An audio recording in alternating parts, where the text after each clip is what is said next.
Assalamualaikum warahmatullahi wabarakatuh. Apa kabarnya anak-anakku?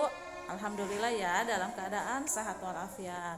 Sebelum belajar tematiknya, marilah kita membaca basmalah dulu. Bismillahirrahmanirrahim. Untuk pembelajaran tematik hari ini kita akan membahas pembelajaran 4. Silakan dibuka bukunya halaman 91. Sebelum Indonesia merdeka, tepatnya tanggal 7 Agustus 1945, pemerintah Jepang membentuk suatu badan yang bertugas menyiapkan segala sesuatu menyangkut masalah ketatanegaraan menghadapi penyerahan kekuasaan pemerintahan dari Jepang kepada bangsa Indonesia. Badan ini disebut dengan PPKI atau Panitia Persiapan Kemerdekaan Indonesia. Apa yang kamu ketahui tentang PPKI? Nah, di sini ada ya. PPKI yang dibentuk oleh pemerintah Jepang beranggotakan 21 orang dan tanpa sepengetahuan pemerintah Jepang, PPKI menambah lagi 6 orang. Coba kamu sebutkan nama-nama anggota PPKI yang terdapat pada gambar di bawah ini. Nah, di situ ada foto-fotonya ya. Salah satu tokoh yang berperan dalam PPKI adalah Ahmad Subarjo. Ahmad Subarjo berperan sebagai penasihat dalam PPKI. Ahmad Subarjo lahir di Teluk Jambe dekat Karawang, Jawa Barat pada tanggal 23 Maret 1896. Beliau mengawali pendidikannya di ELS, Sekolah Dasar pada zaman Belanda. Kalau kita sekarang sekolah SD mungkin ya, Jakarta. Kemudian melanjutkan pendidikan ke HBS, Sekolah Lanjutan Zaman Belanda, Jakarta. Lalu melanjutkan lagi ke jurusan hukum di Belanda dan lulus pada tahun 1933.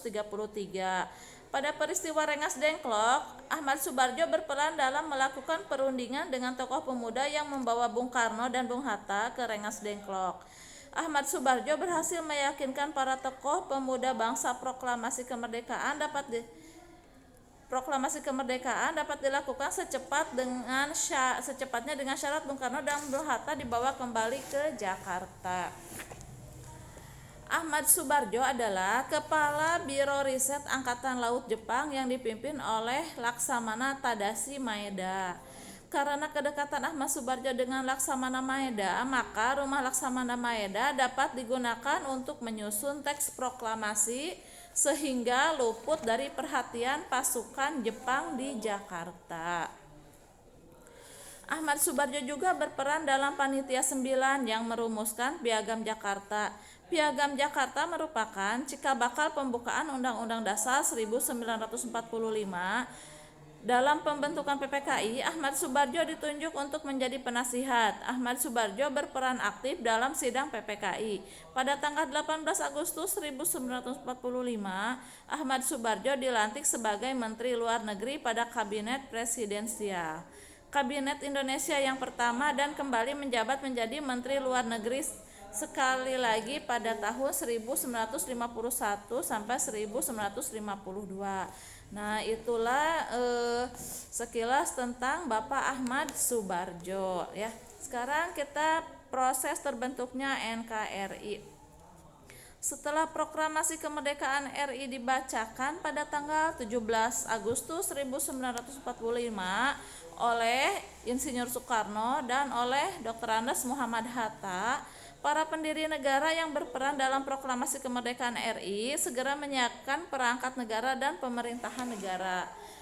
Yang A. Sidang PPKI. Badan yang didirikan sebelum proklamasi yaitu Panitia Persiapan Kemerdekaan Indonesia atau PPKI segera mengadakan sidang pada 18 Agustus 1945. Dalam persidangan tersebut mereka menyepakati pentingnya rumusan wilayah negara. Yang ke-1, sidang PPKI pertama. Melalui sidang tersebut disepakati 3 hal penting bagi kehidupan negara bangsa Indonesia, yaitu yang A. Menetapkan Undang-Undang Dasar Republik Indonesia yang kemudian dikenal dengan Undang-Undang Dasar 1945. B. Memilih Insinyur Soekarno sebagai Presiden dan Dr. Andes Muhammad Hatta sebagai Wakil Presiden. C.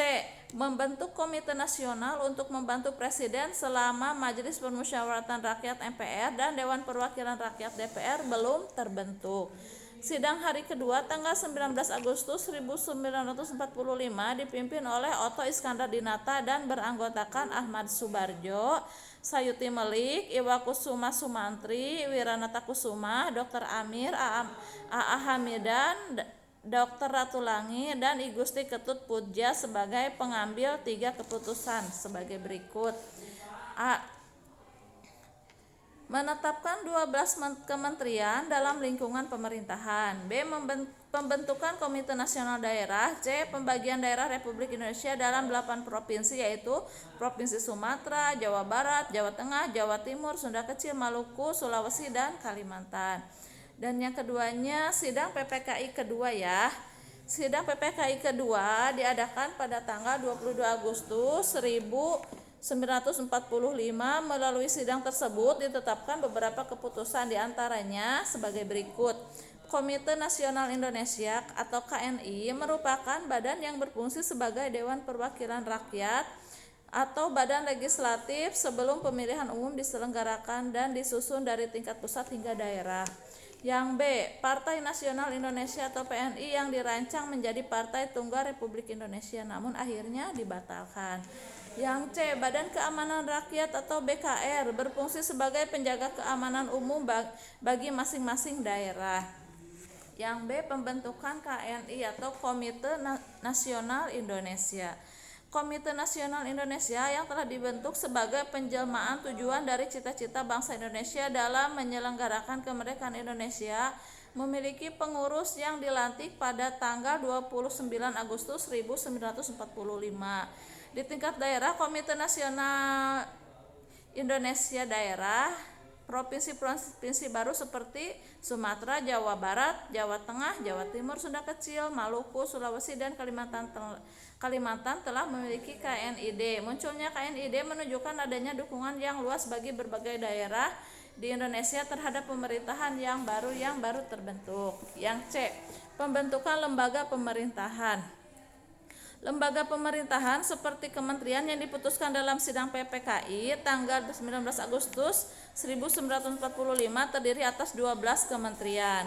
Yang D. Pembentukan Badan Keamanan dan Pertahanan. Selanjutnya dibentuk pula lembaga pertahanan yang bertujuan untuk mempertahankan kedaulatan negara. Pada mungkin itulah proses terbentuknya Negara Kesatuan Republik Indonesia ya.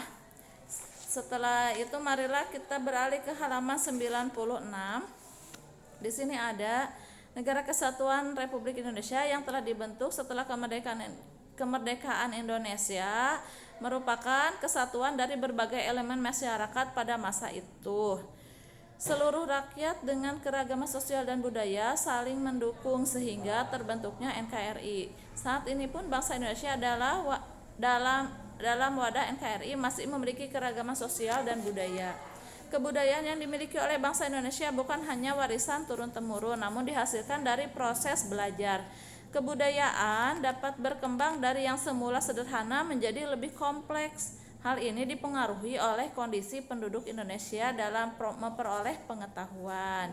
Jadi berbagai macam ya penduduk Indonesia dalam memperoleh pengetahuan, dijadikanlah itu kebudayaan Indonesia. Kebudayaan yang sederhana maupun yang kompleks memiliki unsur-unsur kebudayaan. Apa saja unsur-unsur kebudayaan itu?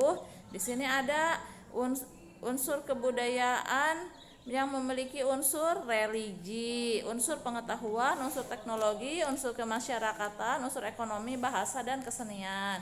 Nah, itulah unsur-unsur yang dijadikan sebagai kebudayaan, baik yang sederhana maupun kebudayaan yang kompleks. Nah, mungkin penjelasan dari Bu Nuni untuk hari ini sampai di sini dulu. Kita akhiri dengan membaca hamdalah, alhamdulillahirabbil alamin. Mohon maaf apabila ada kata-kata yang salah, penjelasan yang kurang berkenan ya. Terima kasih. Wassalamualaikum warahmatullahi wabarakatuh.